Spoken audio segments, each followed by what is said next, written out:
అందరికీ నమస్కారం.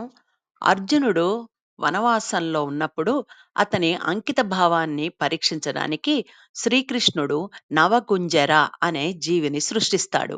కురుక్షేత్ర యుద్ధంలోనూ, తర్వాత జరగబోయే భయంకరమైన పరిస్థితుల్లోనూ అర్జునుడి ప్రవర్తనను పరిశీలించడానికి శ్రీకృష్ణుడు ఈ జీవిని సృష్టిస్తాడు. ఇది ఒక మిశ్రమ జంతువు.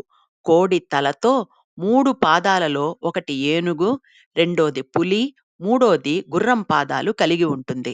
నాలుగవ పాదం మానవ హస్తం, నెమలి మెడ, ఎద్దు వెనక భాగం, సింహం నడుము, తోక పాము.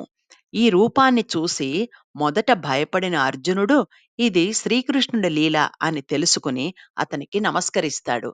ఈ కథ ఒడిశా భాషలోని మహాభారతంలో చెప్పబడింది.